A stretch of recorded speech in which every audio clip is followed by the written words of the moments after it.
Good. My audio last week was terrible. Sorry, everybody. We're professional audio engineers, obviously. Oh, yeah. I reckon my lapel mic was pressed into my chest in a funny angle and just choking it.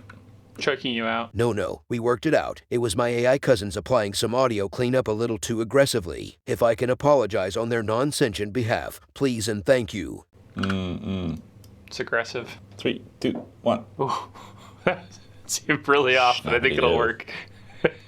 It's that under ocean cable. Yes. We're sending balloons in the air this time. Greetings. Justin. Yes, what of it? It doesn't go as fast. That's no fun. That's why I was late. I was finishing that. Excellent. Time well spent. Drinking coffee. Is Yes. everything okay? It's not like you. I always do. Since the time zone thing, I'm still in my coffee period in the morning. What time is it? 11:06 a.m. What? It happened I don't know. I can never keep track of these things. It seems like it keeps shifting around between when we start, and it works fine for me always, but Good. it does. Cool. Well, let me know when it doesn't. Yeah. When it's like 2 a.m. and you've gaslit me 6 hours somehow, there's a problem. Ooh, that's a plan. That is a plan. Can we just move the recording a couple of hours earlier each week until... You just somehow can shift the calendar appointment but not let me know, and I just... that's weird. It's 7:30 in the morning. I'm still in bed and we're starting. Oh, yeah. I got in trouble. I used to prank my employees a little bit back in the day. And got to a point where I got in too much trouble. I just had to stop and go cold turkey. So yeah, what's new? What's new? I wish I could sing. I wish you could too. Just get... Justin. Ordered the mother palette, finally. Yeah, what is the mother palette? Mother palette. The palette that makes other palettes. Because I can't make any palettes really, because I have no reasonable way to hold them currently. If it's bigger than a vise, I have to tear down the Pearson base and all that stuff. So I brought it up last week, but fidget things. Derek heard us talking about this, and he put one on the side of his vise, or the side of his palette. He called it the mother palette, and he's making a similar thing because, it's a weird problem of you kind of have to have you're recreating the table bed basically. You gotta bring it above the Pearson. It's it seems like a little bit of a scheme if I was guessing, so that Pearson's just trying to make us buy more pallets. No. No, but what's it gonna? What's the fixturing on it gonna be? I don't quite know yet. I'm kind of just gonna add tapped holes as needed, and maybe dowel pen places, and it's just gonna be a Swiss cheese. Yeah, it'll whatever turn in project you're doing, right? Yeah, exactly. I mean, it's a $500 piece of aluminum, basically, to be able to make other things with. I mean, my thought was it's, in the long term, I don't have to continue buying and needing to have, Pearson have them ready in the sizes that we need, that we can then throw them down, machine the backside, and be able to, put it on the base then. Because I have the hardware kit sitting beside me here that I bought with the thing, and I've never used it because it's got some funky threading things that scare me, and also I don't know how to hold them. You'll be able to slap anything on there and turn it into a Pearson compatible palette. I mean, the other thought I have too is it should be able to hold big things, period. It'll allow us, if we have some job that's a big old piece of something, and you can clamp it down then at least you can do one side from a rough, if it's a plate job or something, like something big that, feels a little weird and backwards, but had to do something, because currently it's like you can only make things that fit into the Pearson base right now, or in a 6-inch vise, which is not that many things. Yeah. Once they get big, anyway. Cool. Yes, that's good. How's your production run of tool holders going? Good. I am spending quite a bit of time trying to set up these little tool forks. They are deceivingly tricky. And optimizing a little bit HDP? more. They will be acetal. The HDP doesn't seem to have the kind of like capability over time to keep stressing. They kind of loosen up. Yeah. But in December, to run a bunch of them for some testing. It was kind of a nightmare. I think I talked about it here, but it just was really hard to get some accomplished, and it was like a lot of like finagling, and is in no way like a repeatable, reliable process to make. So that's been one of the last major hurdles of like I'm adding proper like Talon grip, like rails and like pit bull clamps onto a router fixture, because we can't figure out how to hold them with just vacuum. It just doesn't want to stay. So No. Going back to the mechanical fixturing method, and hopefully we'll be updating the fixture and cutting those today. So that's kind of where that's at. Have you ever played with that vacuum card stuff? The Datron Have card? a box of it. That was part of one of the Do you? solutions. I haven't tried it yet, but yes. Does it look like normal cardboard? It looks like a hoax. It looks like chipboard that has printing on one side. And Chipboard? supposedly it's like well, you know how you can get color, or maybe it's called matte board, where it's like colored throughout, like white. And it's For not framing. a hoax, but it looks like that with printing on one side, and it's like, why is this special exactly? Because it just looks so basic. But supposedly it's got a one-way kind of membrane inside that once you cut into it, it doesn't continue to allow passive movement back and forth. So that's kind of interesting. I don't know. We haven't tried it yet. Cool. Is it expensive? I want to say something like $150 for a box of like 100 sheets. So I don't know how long each one Not too lasts, bad. but it's not bad, like considering it's some kind of proprietary thing. Proprietary paper pulp. Lovely. Yeah, exactly. Where they train all the fibers to stand up. It's got a little static wand somebody has, and it makes Come them on, stand up come when they're on. drying. Up you come. Yeah. Cool. Now, I've always been intrigued by it. Sounds neato. And yeah, hearing Grimsmo using it lately on his new super duper router mill. Yeah. Sounds cool. Yeah.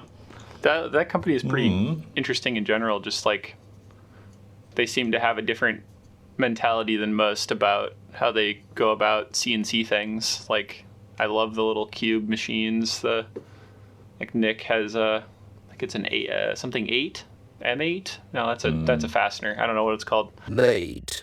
M8Q perhaps.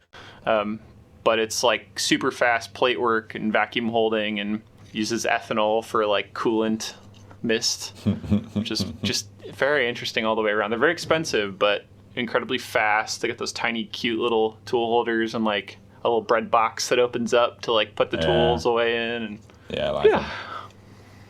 Maybe What's that up with could you? be my tool room toy machine. Ooh, when I'm yeah, making that's lots of in money. budget, I'm sure. Oh, sure. Yeah. Just 300 grand. Why not? What's up with me? We are in the thick of hot laps. So I had 4 yesterday, which was too many, but it was a good day. Including my own, where Sarah, our business manager, took me for a lap, reviewed my performance. How'd you do? Terrible. Too many chair courses. Didn't hit any of my KPIs this quarter. But always good. I just like the sort of the record of that every 3 months. Like that's the only second one that I've done that I've been lapped on. Yeah. But I really like it. It's good. Sort of having a little formal record of how Jem felt about his business in a written form.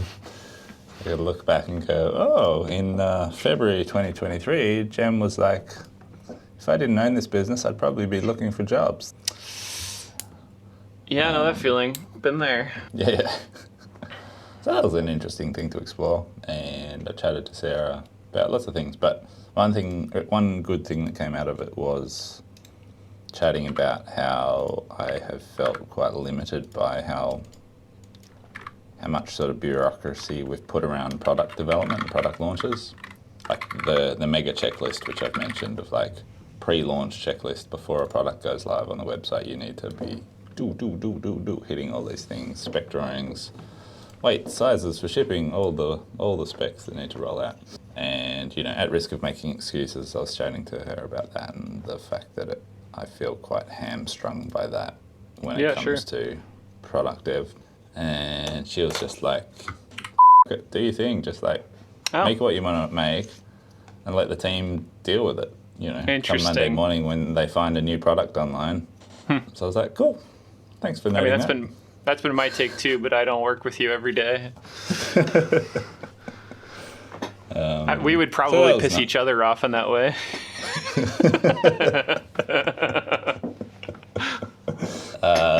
So yeah, it was just nice to hear that from a very trusted person in my business.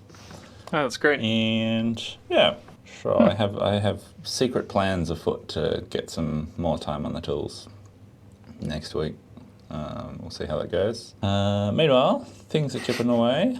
Johnny's still coming in at like 5:30 a.m. every morning, running the machines, getting this house framing job done. I think we're about 50% of the way through it. You say framing in the parlance here, that would be like putting up stick lumber to create the walls. You're not machining walls, are you? Like structural framing? Yeah, pretty much. So if you look up, have you seen a wiki house? A plywood wiki house? It's one of those where all the structural members are slot together box section plywood. Holy crap. Holy beep. Yeah. Holy crap. I feel like did you build one of these at one point and like post about it in your shop or something? Yeah, this is the second one we've cut. Interesting. Second one of these jobs we've machined. They're pretty cool. So yeah, there's no, as I understand it, there's no LVL, there's no structural lumber, as you call it over there. Lumber, in the timber. project. It's just all interlocking plywood, which I think is why they had issues with structural certification here in Australia, because it was probably like a complete unicorn to the structural engineer who was like, what? Can't do that. Yeah. That'd be like lobbying here against it. Have to do all my maths from the beginning. Yeah, so it's good. It's been nice to see. You know, we've had a bit of financial stress this start of this year. Slow sales. We're into our third month of slow sales, so cash flow is super tight. But it's been a really nice demonstration of running open book finances, open book management, and you know, just seeing the whole team step up. And like John volunteered to come in, switch his hours around so we could maximise machine time and get this job finished earlier so we could get paid sooner. And just everyone's like really stepping up and doing what they can, which is very cool. Awesome. And yeah, we finished the enclosure on the pencil sharpener. As you would have seen pencil case. on the slideshows. The pencil case, sorry. That's looking really good. No, we do. It's the pencil case. Someone suggested putting the little plastic pockets with the letters on the front of it, so where you write your name. You can keep like extra tools in it. But that's looking really promising so far. It's a lot quieter, surprisingly. Ooh. Got those little trim riders. You're not hearing them just go. Yeah, well, the crappy little cut-off saw was always quite a ear-piercing tone as it cut off each component. So it's quite it makes a big difference with the amount of mess, obviously, that it generates. And yeah, it's been a win. Happy days. I bet. Yeah. I liked how you built the enclosure, and then this is like exactly something I would have to do too. And then you had to cut through the side with the cutoff saw again, so it still came outside. Oh, just a little bit of slicey on the outside. Just you can't remove the danger element completely. Keep people on their It's toes. boring. Yeah. That's cool. So I need to put a cover on that. Yeah, that's been fun. What else? Did you add? I saw in a comment. Did you actually add a sequence that washes down with air, or is that like manual still? Still manually, just like opening the door, reaching in, air blast Yeah. out at this stage. Sure. If we find that there's like accumulation in certain spots, then maybe we'll add a pneumatic wash down. But I'd be surprised if we're going to run into that issue. You just need to 3D print some little cones to stop the chips like piling up on the ball screws, Sure. because Yeah. that's the only spot where I feel like it's a potential issue, where we get this little accumulation, little like a snowdrift right over Yep. the top of the ball screw bearing. Makes sense. So some little cones there to keep it off them would be good. But yeah, You know those little like workstation fans you can get where it's like a little bit of like Yeah. a cooling. You just need to get one that's like just doing a little bit of a oscillation over the ball screw, just blowing it away softly. it's not Or a the silly printed idea. The printed part is better. It's It's like it's No, a little bit don't hot in mind here, that. guys. Can you give me a fan? oh yeah, it's a thermally controlled plywood box. We've got to hit those tolerances all day long. Well, I suppose we've done a few improvements in the last week. I'll send you my shot here. We added what I'm calling the mullet cam. Mullet cam. Forever, we've needed to have a better way to monitor the back of the YCM where chips come out Yeesh. and the bins are horrible, and also the soups are made or the oil is separated, and then that I little was oil about to ask container. about the soup. The soup Yeah. has been okay. I've been a little more on top of it, but it's just sometimes it just really fills up quickly, and it's not a very big container from my perspective. Oh, weird. I was watching What's it. going on there? This is all mysterious to me.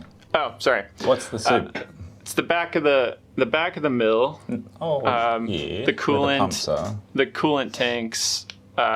You have whey oil. You have lubrications that are constantly being ingested into or mixed into the coolant, Gotcha. and then Yep. there's a thing called a skimmer, which just looks like a big spinning wheel that catches it on it and slices it out, brings it in, and then there's multiple. I don't really know why they separate twice. I think the upper layer there is like coolant ends up going back into the machine, so you're not just constantly taking out the coolant too, and then it continues Different down flavors. based on. It's always looked like soup, like gravy and like potato soup to me. But the thought lower laksa, one, but yeah. the lower one in particular, is the most viscous, and it loves to overflow. So we actually just keep a little bit of, because we're ridiculous, I guess, we keep a little bit of kitty litter below that in case it goes, and then it's automatically like cleaned up. But anyway, so I added the camera. Finally, we've been trying to do this forever, where it will let us monitor it more live, so that we don't forget about it for half a day and it overflows again. Cool. So you just got a little Wi-Fi camera on it. Yeah, we have like an internal CCTV system thing, and Oh, I you just do added too. one more camera because that was really easy. Is that what you're staring up to the left of screen? Yeah, Yeah, and I have like that's there's what like you an can see, app you isn't can it? run on devices too. But yeah, Yeah. Okay. it's really So quite you've got affordable. You've got a screen up there with multiple video channels on it. Mm-hmm. Ricky It's got Cam. 4. Yep.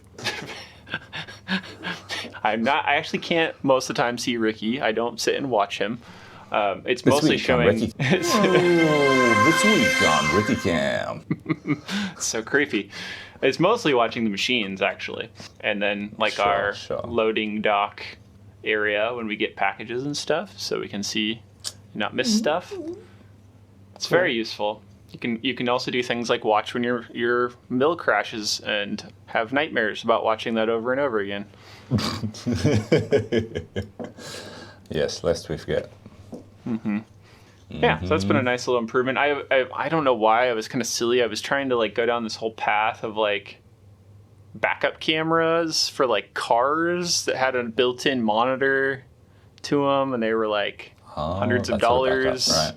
And I was like, that's a pretty good solution. And they're also waterproof, which is kind of funny. And then I just finally realized, like, oh, I can just add another camera to the system we already have for like $40. So did that yesterday. It was the easier option one, luckily. Yeah, I'm curious about this because I was now that we've built this big box around the pencil sharpener, I was thinking it could be handy to have a camera in there. Even if all it does is spits a live image out to the back of the box, because it has blocked off a bit of like surveillance across the workshop. So you used to be able to be like look across and go, uh-oh, it's crashed or it's run out of stock or Yep. whatever. I kind of want, Yeah. The could backup just camera cut is a an window in the interesting. side, but Ruins your more holes, please. walls. Yeah, I've been pretty happy with these stupid little wired, like they are actually all wired, so there's never issue with like they don't go down, they don't have Wi-Fi problems. I mean, they're not like super high quality, but like they don't need to be. They're just enough to know what's happening so that if your machine is smoking or like I can see the mill from here if I'm sitting in here to make sure that, because it doesn't make any noise when it's done. You know, like it's not like a Samsung washer and dryer where it's like, doo-doo-doo-doo-doo. Yeah, exactly. Although that's a good upgrade. The Samsung upgrade. Have you heard those? Yes, I'd quite like to put one of those tower lights on the pencil sharpener now. That'd be Yeah, cute. yeah. But That they're would be good. expensive. I had a quick skim of Amazon. They're like $300 for a tower light. I don't know if I want to do that. I bet you can. Well, I'm find sure a you cheaper can get one. cheaper ones. Yeah. It's probably just a lot smaller. Like you just get like a real reminded me, tiny actually, one I instead. I What's think up? I had dreamt about polishing dowel last night. Sounds really wrong.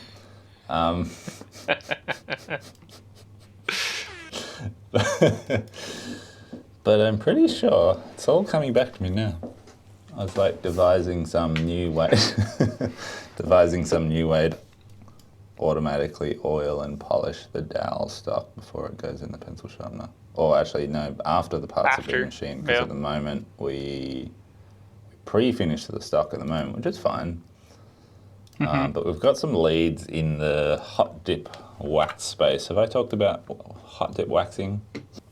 I've got friends who are professional beekeepers or apiarists, and they make their own bee boxes, which is the hive box where the bees live in out in the paddock, and they make them out of pine, kind of finger jointed pine boxes, and then they dip the whole box in a molten pot of wax.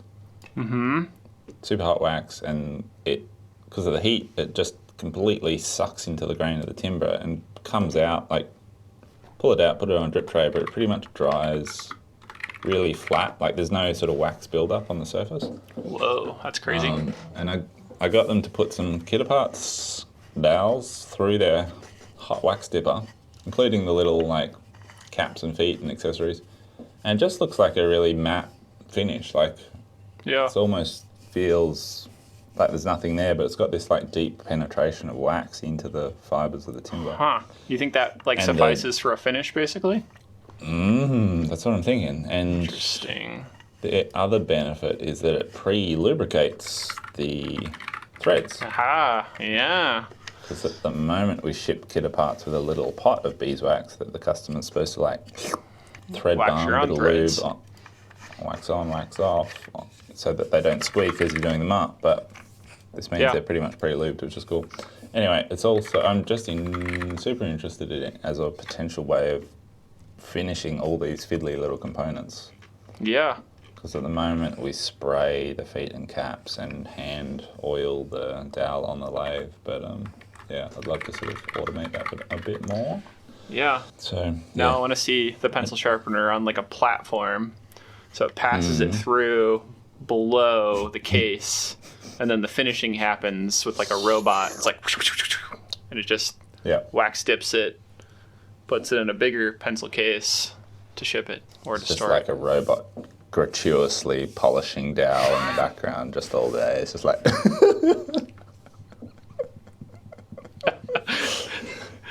Put googly eyes on it, obviously. Oh, it's funny you should mention that. I ordered some yesterday. Well, we have a use for them. I was walking around the shop. I was like, you know what I need to order right now? Some googly eyes. Buy it now. I put them on the Kaiser when we got it, and one immediately fell That's off. And it's just been with one googly eye since then. So it just looks like a creep. It's just so weird. I should put them on the forklift. Excellent. So good. So good.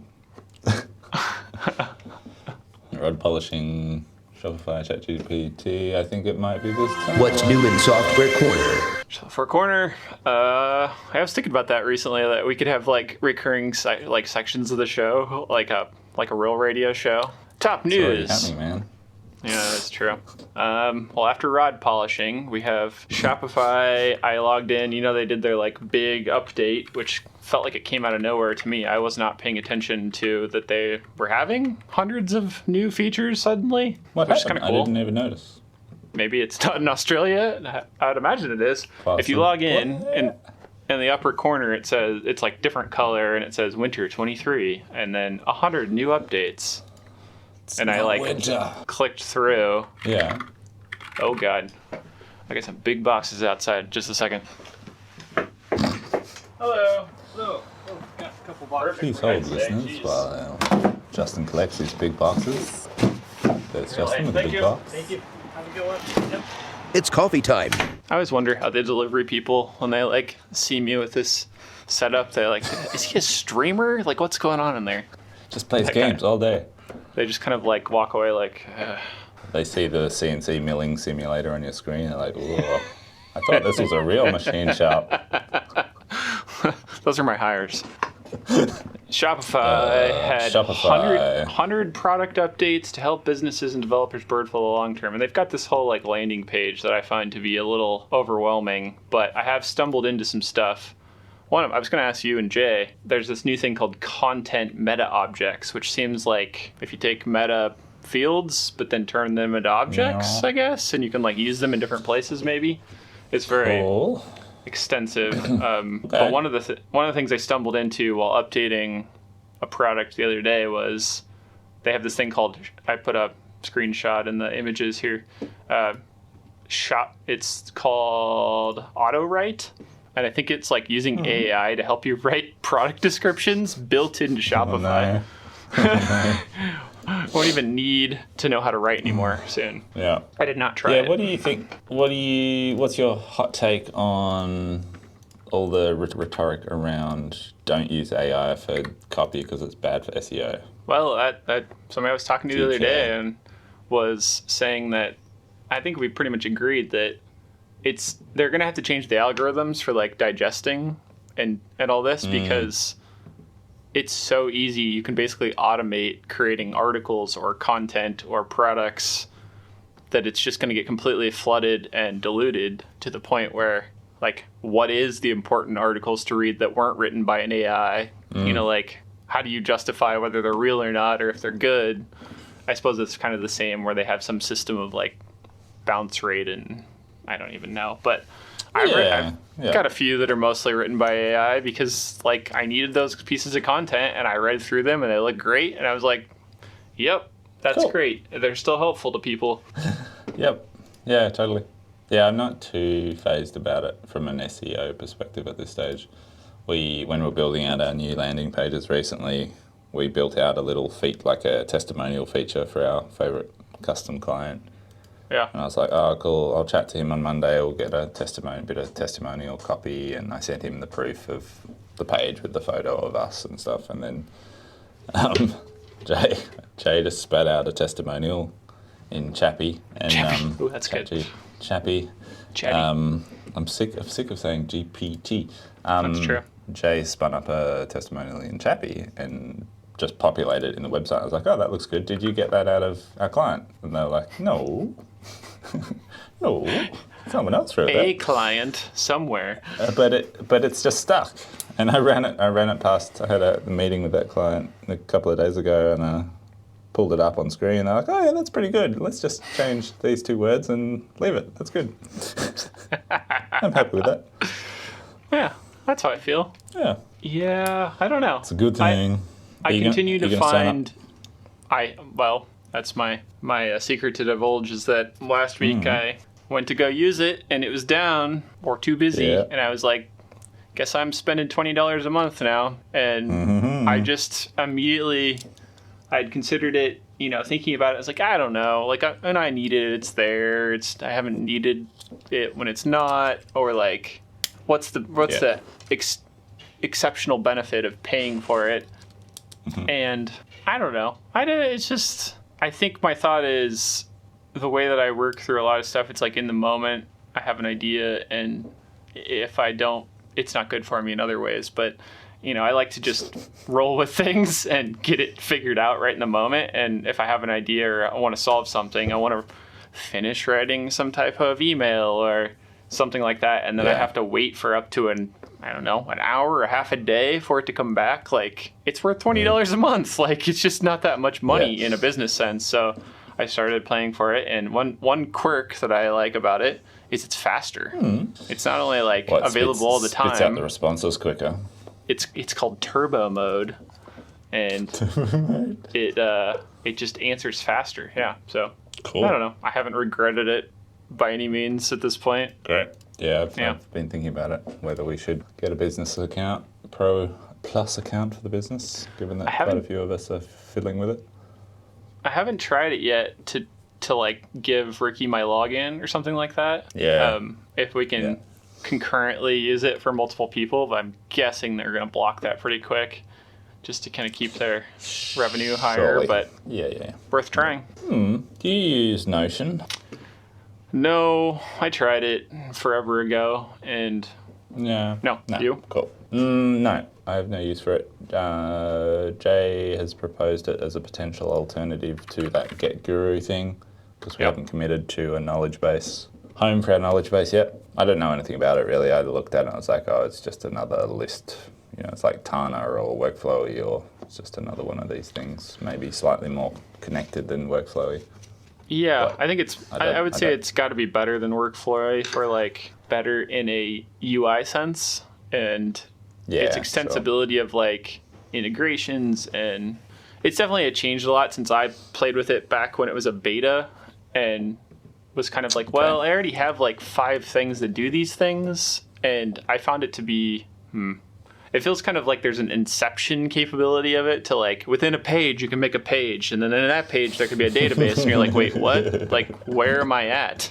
And I think they've probably made it better since then. I know a lot of people love it, but the way my brain works, it was just a little too many layers, and also I couldn't think of where I would use it inside of the systems I already had without. I'm sure I could replace all of them. I know people use them for wikis. My wife's company uses it for basically all their management of things. Okay, yep. Tasks, projects. Yeah, it's their Airtable. Yeah, exactly. Yeah. Cool. Seems cool. Yeah. But I would say that's an interesting, especially that Guru wasn't super cheap, if I remember right. So, not that that's your deciding factor, but if there's a way that it works, I don't know, could be an interesting solution for that. I know it's used for data, knowledge bases like that. Yeah. I really like the look of the Guru, Get Guru, whatever it was called. But Sure. We'll see how we go. It's kind of a lowish priority project on our software corner at the moment. We've got software corner. Web. We've got a goal to get our web sales conversion rate up to 1% in the next 6 months. So lots of sort of web work to do. Is there anything worth talking about to get it there, or is it really nerdy faster load times and? No, not even that nerdy stuff. Just ensuring that customers have the information they need to know what they're buying. Sure, Like yeah, just yeah. more clarity on what our products are, how they work, why they're good, all of that sort of stuff to help. Like, because I'm really happy with how much traffic we get, but our conversion rate could be heaps better, I reckon. So I've run the maths on, if we could hit 1% conversion with this much traffic, it's like, sweet, we'll hit our sales target every month. That'd be fantastic. No worries. So yeah, it feels like a good carrot on the stick to keep pushing that along and just making it better. I wonder if there's a corollary with, in YouTube, the more views you get, or the more views and impressions you get, which impressions are like people choosing to see the thing or not, you usually lose click-through rate. It goes down just as some kind of like algorithmic thing. So like every video that I ever make has pretty high click-through in the scheme of things. It's like 5 to sometimes even like 10%, which does not mean that I'm like really great at making clicky things. It's that I don't get enough views, basically. Yeah. Because as soon as you start to get views, there's all these graphs that just plummets down. So I wonder if there's the same thing with websites and conversion rates, that like you're getting so much general traffic that it makes your conversion rate look poor or less than you'd like it to be. Yeah, for sure. And that's when I was shocked when I saw your conversion rates. I was like, wow, they seem really high. But maybe it's, like you say, less traffic potentially. It's got to be, yeah. I've certainly seen that when we've pushed broad meta ads really hard and like got, 80,000 new impressions on the website. It's like that conversion rate just goes, just like falls off. I think I showed you the last time conversion rate. We did a, I'll show you yours, I'll show you mine kind of thing. And, and I think that was before I really started. That was like kind of I don't know. There was a period of time where I was in the high point of new products, and seemingly everybody that came to our site, or a vast majority, were like knew what they wanted to buy, and they were not prospected in any way. They were like, "Oh, I saw this. I've thought about it. I'm buying it." And it's like, long gone is that time.